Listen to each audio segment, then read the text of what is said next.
नमस्कार, मैं हूं आपके साथ कंचन भारद्वाज और आप देख रहे हैं हमारा यूट्यूब चैनल एनबीटी लाइफ और आप प्रोग्राम देख रहे हैं मदरहुड मंत्रा।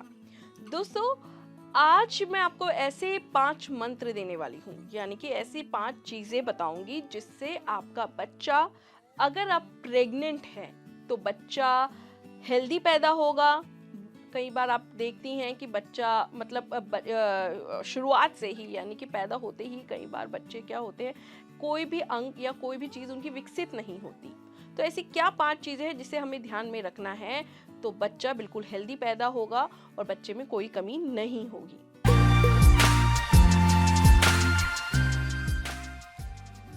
पहली चीज़ है कि आप हमेशा अपना ध्यान रखें कि आप कभी भी ऐसे एरियाज में ना जाएं, ऐसी भीड़ भाड़ वाली जगह में ना जाएं जहां पर आपको इन्फेक्शन होने का खतरा हो, चाहे वो वायरल हो, बैक्टीरियल हो, फंगल। ऐसे जगह पर आप मोस्टली वायरल ऐसी जगह पर आपको नहीं जाना, भीड़ भाड़ वाली जगह पर नहीं जाना। आपको खुद को वायरल इन्फेक्शन से बचाना है। कई बार क्या होता है, कई केसेस में देखा गया है कि वायरल इन्फेक्शन बच्चे की बोलने की क्षमता को कम कर देता है, यानी कि उसका वॉइस बॉक्स ढंग से नहीं बन पाता। तो आपको ये ध्यान रखना है कि आपको ऐसी जगह नहीं जाना या ऐसे लोगों से नहीं मिलना जिन्हें वायरल इन्फेक्शन हो रखा है। दूसरी चीज है, आपको पूरी अपनी प्रेगनेंसी जर्नी में प्रोसेस्ड फूड नहीं खाना, क्योंकि प्रोसेस्ड फूड से कई बार क्या होता है कि हम लोग तो खा लेते हैं, हम लोग तो विकसित हो चुके हैं ना, लेकिन जो बच्चा बन रहा है माँ के पेट के अंदर, वो पूरी तरह से विकसित नहीं हो पाता। उसका या तो पाचन तंत्र अच्छे से नहीं बन पाता, या फिर उसका जो दिमाग है वो अच्छे से नहीं बन पाता, क्योंकि देखिए इतना ज़्यादा उसमें बाहर के खाने में इतना ज़्यादा नमक होता है, इतनी ज़्यादा मतलब चीज़ें होती हैं, तेल इतना, मसाला इतना। तो कई बार क्या होता है ना कि बच्चों को पेट से ही या तो एनीमिया की दिक्कत हो जाती है, आयरन की डेफिशिएंसी हो जाती है, खून की कमी हो जाती है। तो ऐसे में आपको ध्यान रखना है, प्रोसेस्ड फूड आपको ज़्यादा नहीं खाना है, बल्कि नहीं ही खाना है।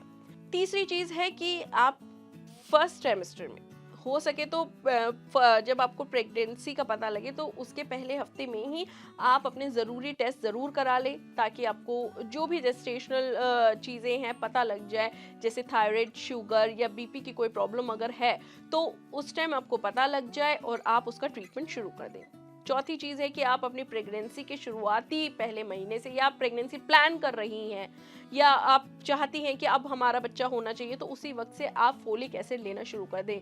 फोलिक एसिड से खून की कमी नहीं होगी, और खून की कमी नहीं होगी तो बच्चा हेल्दी अपने आप ही पैदा होगा, उसके पूरा जो ब्लड सर्कुलेशन है वो अच्छे से होगा और कोई कॉम्प्लिकेशंस भी नहीं आएंगे। पांचवी चीज़ है कि आप बाहर का जूस, कोल्ड ड्रिंक ये बिल्कुल अवॉइड कर दें ड्यूरिंग प्रेगनेंसी। क्यों? क्योंकि इससे क्या होता है, बाहर के जूस में बैक्टीरियाज होते हैं और ऐसी ऐसी चीज़ें, मतलब गंदा बना होता है, अनहाइजीन होता है। तो ऐसी चीज़ें आप ना लें। और पैक जूस में प्रिजर्वेटिव्स होते हैं जो आपके बच्चे के डेवलपमेंट को असर करते हैं। तो आप क्यों चाहती हैं कि बच्चा शारीरिक रूप से या दिमागी रूप से मतलब असक्षम हो? आप ऐसा खाइए, ऐसा आप चीज़ें अपने आसपास रखिए जिससे आपका बच्चा सक्षम पैदा हो। जी हाँ, आप देखिए बहुत ज़रूरी होता है कि माँ जो खा रही है, पी रही है, उसका बच्चे पर असर होता है। हमारे बड़े बुजुर्ग जो कहते हैं वो सही कहते हैं, जो हम खाएंगे, जैसा हम सोचेंगे, उसका बच्चे पे असर होगा। तो आप भी ऐसा ही खाइए, ऐसा ही पीजिए, लेकिन बाहर की चीज़ें बिल्कुल नहीं। फिलहाल के लिए इतना ही।